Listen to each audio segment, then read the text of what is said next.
Et salut à tous, ici Roy. Et si on parlait un peu de cinéma ?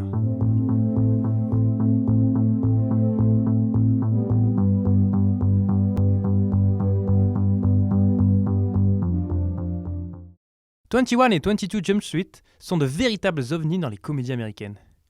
Ces deux films ont été écrits et réalisés par Phil Lord et Christopher Miller, qui, si vous ne les connaissez pas, je peux que vous les recommander. C'est notamment à eux que l'on doit Tempête de boulettes géantes, soit le meilleur film d'animation Sony de tous les temps, avant un certain film d'animation de super-héros qu'ils ont écrit au passage.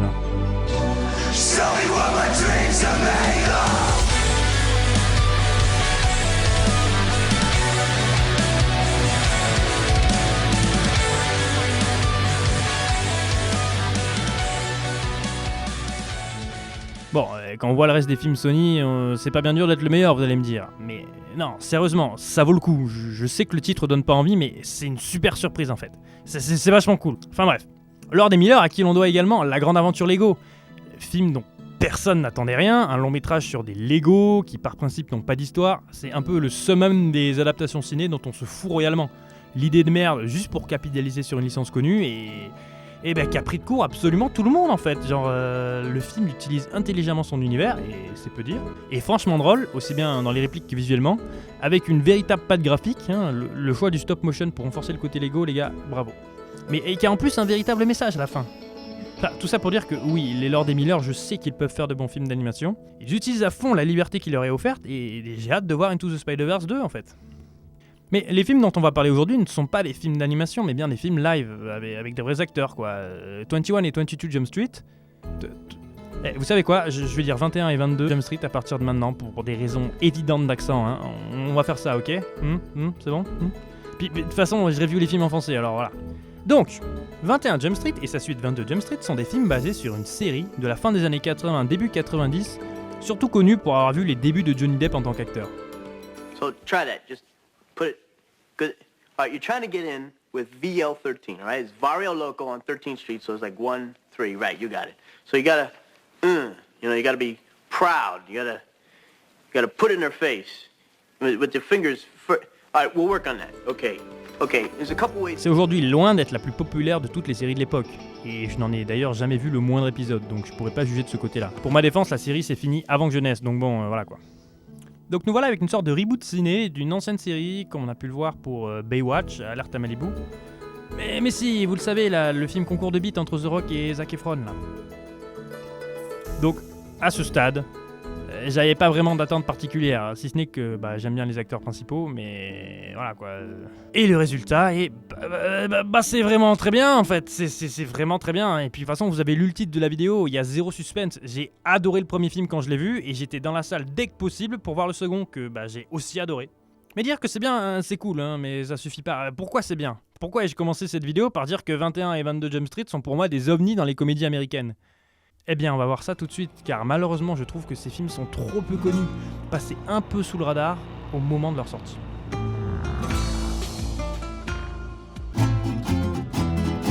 Le principe de base, c'est qu'il s'agit d'un reboot d'une série moyenne, oubliable un peu, on va dire, des années 80, que l'on va essayer de remettre au goût du jour. C'était la grande mode à ce moment, avec des résultats plus ou moins réussis. La force du premier film est d'être conscient de ce qu'il est. Nous faisons un remake d'un programme d'infiltration des années 80 avec une petite touche de modernité. Le film est sérieux quand il le faut, mais il passe la majorité du temps à s'auto-parodier, et ce faisant, il transforme ses faiblesses en force. Ouais, je sais ce que vous vous dites. Un capitaine noir, donc agressif. Eh ben, c'est qu'un putain de stéréotype à la con. Ouais, parfaitement, bande d'enfoirés. Slater! Y'a les gars de la sécurité routière qui veulent me carrer une fanfare dans le fion parce que vous avez bousillé leur avion. Y'a le maire et le conseil municipal qui me boutent les roustons à cause du foutoir que vous avez mis sur la place. Tout le monde me tombe dessus. On me demande où est qui, comment et pourquoi. Est-ce que je me fais bien comprendre ? Le début du film nous laisse présager le plus classique de tous les scénarios possibles. En guise d'introduction, on retrouve la dualité classique entre le beau gosse sportif populaire et le petit gros impopulaire. Finalement, ils se retrouvent des années plus tard à l'école de police, comprennent qu'ils sont complémentaires, deviennent amis, réussissent ensemble, blablabla. Je vous présente les diplômés de la promotion 137. Ce film reprend le cliché des équipiers qui ne s'entendent pas, mais en fait oui, qui tout oppose, mais qu'en fait blablabla. Mais en fait, il le pousse au maximum. Ils ne sont pas que équipiers, ils sont frères. Et ils ne sont pas que frères, ils sont genre en couple. Attends. Parce que oui, Ça genre ira plus ces vite. deux personnages interagissent comme un véritable couple dans les deux films. Mais on y viendra plus tard. L'un des aspects intéressants de 21 et de 22 Jump Street, c'est que Channing Tatum et Jonah Hill représentent à de nombreux moments le spectateur. Ces films brisent le quatrième mur, mais ils le font avec intelligence. Parce que les films qui brisent le quatrième mur, ça s'est déjà vu. Et j'irais même envie de dire que c'est de plus en plus à la mode en ce moment. Les films qui font des blagues méta sur le fait qu'ils sont conscients d'être des films, ça peut marcher, mais ça doit être fait avec énormément de précaution et de justesse pour bien fonctionner. N'est-ce pas toi là, hein? Parce que bon voilà. Et de ce point de vue, 21 et 22 Jump Street s'en sortent incroyablement bien. Sans tomber dans le regard caméra à outrance, qui peut être bien fait, And the butchery begins. ou genre très mal fait, Now, where to begin? 21 et 22 Jump Street ont une approche bien différente. Les deux protagonistes sont le quatrième mur. Et de nombreux dialogues qui leur sont destinés sont en réalité à l'attention du spectateur. Voyez-vous, les décideurs en haut lieu n'ont aucune créativité. Ils sont totalement à court d'idées. Et alors ils ne font que recycler un tas de vieilles bouses. Et on est censé y voir que du feu. Parfois noyé dans un véritable dialogue du film ou une simple situation, le film va balancer des phrases ou des situations autocritiques auxquelles les deux policiers vont réagir ou répondre à notre place. Vous infiltrez les dealers, vous trouvez le fournisseur. Mais si on trouve d'abord le fournisseur, on se moque des dealers, Nom non? d'un chien. Vous infiltrez les dealers, vous trouvez le fournisseur. À ce moment, les personnages n'en sont plus et sont le quatrième mur. C'est littéralement la technique du regard caméra, mais déplacée pour éviter cette trop grosse ficelle, devenue un peu trop signe de fainéantise à mon goût. Tout le monde s'en foutait de la remise sur pied de Jump Street la première fois que vous avez débarqué ici. N'importe qui avec un bout de cervelle, moi y compris, aurait parié gros que vous alliez vous planter sur toute la ligne. Mais vous avez eu du bol. Alors du coup, nos services ont investi des sommes mirobolantes pour faire en sorte que Jump Street reste opérationnel. Le budget a été multiplié par 2, comme si dépenser 2 fois plus d'argent pouvait garantir 2 fois plus de résultats. Mais au-delà des phrases qui leur sont adressées tout au long du film, ils vont relever d'eux-mêmes les contradictions ou des coïncidences qui sont bien trop apparentes, Mortel! C'est du style archi plus cher sans raison valable. et en les relevant lui-même, le film non seulement s'en protège, mais nous permet d'en rire avec lui, et non pas de lui. J'en reviens pas que les Coréens aient racheté leur église. Ouais, la bonne nouvelle, c'est qu'il y avait une plus grosse église abandonnée juste en face. J'avoue, c'est pratique. Ouais, comme tu dis, c'est pratique. Pointer lui-même du doigt ses défauts fait plus que protéger le film, cela les accentue et en fait un ressort comique. Bon, ils veulent la même connerie, alors on s'y colle. Les mêmes identités, la même mission. Exactement la même. Voilà un brisage de quatrième mur réussi. Vous êtes là uniquement parce que vous faites jeune. Le cahier des charges obligatoire devient l'objet d'une blague à laquelle on ne peut qu'adhérer. Écoute, t'as pas commenté l'action, balance-lui ça, et puis c'est tout. Attention, le simple fait d'être conscient de ses défauts ne les fait pas du tout disparaître. Et le fait d'attirer l'attention sur eux non plus, hein. Mais le ton léger et détaché des films nous fait comprendre que le but premier ici est d'être fun. Le film se tire à balles réelles dessus tellement souvent qu'en réalité ce n'est pas juste des défauts dont on préfère rire. C'est toujours pire la deuxième fois. Vous vous enracinez dans des rôles usés. Ce sont des défauts inutiles, rajoutés, créés juste pour pouvoir faire des vannes dessus. Et ce bureau de malade. On se croirait presque chez Iron Man dans ce bordel. Tout ça, ça coûte un max. J'ai aussi ces chaussures à 800 $. Et vous pouvez pas les voir d'où vous êtes. Cette surenchère nous fait parfois nous demander si on est encore dans le film ou si on assiste à une conversation des acteurs sur le plateau. L'année prochaine, on va sûrement revenir de ce côté, au numéro d'après. Ça, c'est une autre histoire. C'est pas une autre histoire, c'est notre histoire. Les personnages sont toujours à une frontière permanente entre de véritables personnages ou l'avatar d'un spectateur qui relèverait les défauts du film ou qui aurait toujours rêvé de faire des trucs cool de policiers. Le premier était une très bonne surprise qui déconstruisait nos attentes en termes de reboot et en termes de film de lycéen.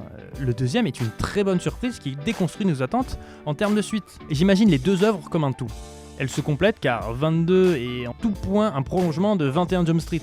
C'est d'ailleurs pour moi la raison pour laquelle les scénaristes et les réalisateurs ont fermé la porte à un troisième épisode. Et comment ont-ils fermé la porte à ce troisième épisode ? Eh ben en l'ouvrant bien grand, mais genre bien grand, aussi grand que possible. École de la route.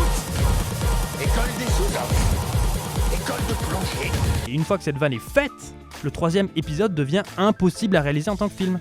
Les auteurs sont totalement conscients que le concept est déclinable à l'infini. Mais bon, d'un côté, à la base, c'est basé sur une série, donc ouais, on peut multiplier les épisodes et jamais s'arrêter. Sauf que cette dernière vanne du deuxième film est pour moi l'ultime hommage et critique d'ailleurs des franchises basées sur du vent. Et c'est pour cet humour que l'on peut saluer la qualité d'écriture de ces films. Et notamment sur leur aspect conscient d'eux-mêmes. Le foreshadowing, ou préfiguration en français, est un procédé narratif par lequel un auteur suggère ce qui va arriver. C'est notamment le cas par exemple du fusil de Tchekhov, ou loi de conservation des détails, c'est juste l'idée selon laquelle tout doit avoir un sens. Si on nous montre un fusil dans le premier acte, alors il faut s'en servir dans le deuxième ou troisième acte, sinon ce fusil est un détail inutile qui alourdit la narration et ne sert à rien. Eh bien, ces deux films en sont remplis. Et je ne parle pas du fait que l'intégralité du second film nous est littéralement divulgachée au début du film par un des personnages du film lui-même, hein. L'un devient possessif, l'autre veut prendre le large. Tous les éléments sont utilisés à un moment ou à un autre. Non, vraiment, genre, quasiment tout ce que les personnages disent, et qui peut sembler totalement anodin, de l'écriture de comédie américaine lambda, est utilisé à un moment ou à un autre dans les films. Qu'il s'agisse de détails importants ou non. Et en quoi c'est bien, vous allez me dire ? Eh bien, ça permet de créer une impression de tout. Le début du film a une importance à la fin. On n'a pas juste enchaîné des scènes en leur mettant le moins de liens possible. Non, la psychologie des personnages a été annoncée, préparée, et donc quand certains événements surviennent, leur réaction ou la psychologie des personnages nous apparaît comme logique. Quand des vannes arrivent, on est dans une sorte de relation avec le film, on comprend la private joke. Ça veut pas dire qu'on n'est jamais surpris dans ces films, hein, mais la logique installée au début empêche cette surprise de nous sortir du film. L'univers reste cohérent du début à la fin. Et pour ça, je ne peux que saluer encore une fois le travail d'écriture fait sur ce film. Je vais arrêter de tourner autour du pot. Pour moi, la véritable force et pourquoi j'aime les Jump Street, c'est pour ces personnages. Au-delà du fait que j'ai beaucoup d'affection pour le cast, les relations entre les personnages portent le film. Le film continue son idée d'aller au fond de ses concepts et de ses idées, en reprenant et en détournant le cliché habituel du buddy cop movie. Vous savez, les films policiers avec deux équipiers, genre ça, ouais, bref. Mais le film s'en amuse. Le thème central de ces deux films, c'est qu'ils ne sont pas que coéquipiers, ils sont en couple. Ils vivent ensemble, échouent, réussissent ensemble, ont leur quotidien, se connaissent par cœur, n'imaginent leur avenir qu'ensemble. Comme tout couple, ils vont traverser des crises tout au long des deux films. Crises que le montage du film va évidemment s'amuser à illustrer ou à amplifier. Je vous donne juste un exemple, mais voilà, l'utilisation de ces deux split screens dans les films montre bien qu'à un moment donné, ils ne sont plus dans le même cadre. Et c'est toujours le moment où ça va très mal pour les personnages. Et quand ils finissent par se réconcilier, les barrières psychologiques matérialisées par le cadre disparaissent et les voilà réunis enfin au sein du même cadre. On notera d'ailleurs que quand ils sont réunis dans le premier film, ils sont encore loin, et quand ils sont réunis à la fin du deuxième film, ils sont beaucoup plus proches. Et du coup, ce qui fonctionne réellement, c'est que des dialogues de couple transposés à des dialogues d'équipiers, ça fonctionne.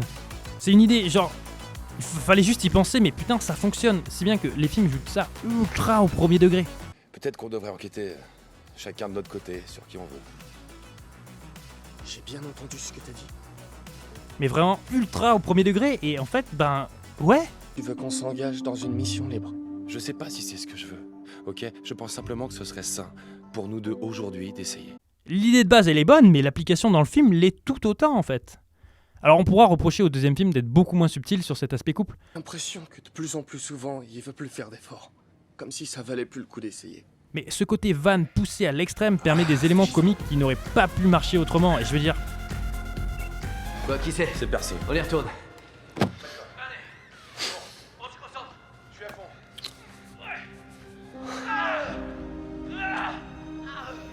Voilà, genre...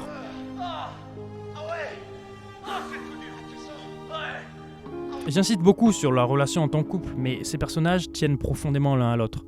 On croit à leur relation notamment parce qu'elle ne sort pas de nulle part. On les voit progresser ensemble, on les voit réussir ensemble.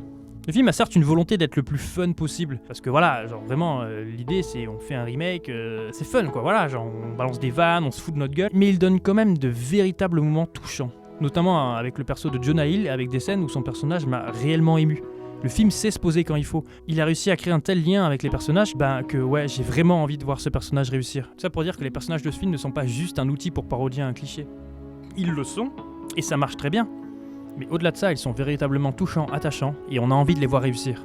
Et ce sont pas vraiment des policiers, ce sont des mecs qui adorent l'idée d'être policiers, qui agissent comme on pourrait tous le faire si un jour on avait un costume et qu'on était flic pour un jour, avec des phrases qu'on a toujours rêvé de prononcer, des trucs qu'on a toujours rêvé de faire, et c'est pour ça que pour moi il est vraiment facile de se projeter dans ces personnages et de s'identifier à eux, parce que ils sont un peu cons, mais ils sont jamais débiles.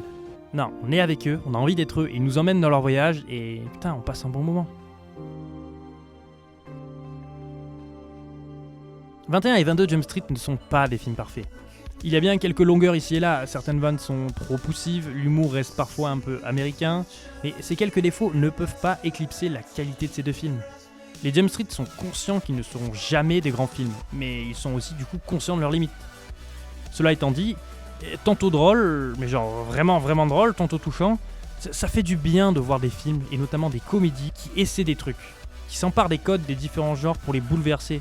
Des films aux enjeux minimes, mais qui essaient sincèrement de créer des relations, de faire passer des messages, et qui, sous couvert d'un ton fun à 300%, nous donnent quand même quelques vrais bons moments de bravoure et de morale. Ces œuvres m'ont prouvé que, même avec une idée de base bancale, si l'on y met un peu du sien et qu'on a vraiment la volonté d'offrir plus que le minimum, on peut arriver à un résultat vraiment solide et marquant. Et je pense que je ne demande pas plus à un film. Et si on discute à la place, ça te dérange? Pas du tout. Faisons ça. Merci de m'avoir écouté. Et à bientôt.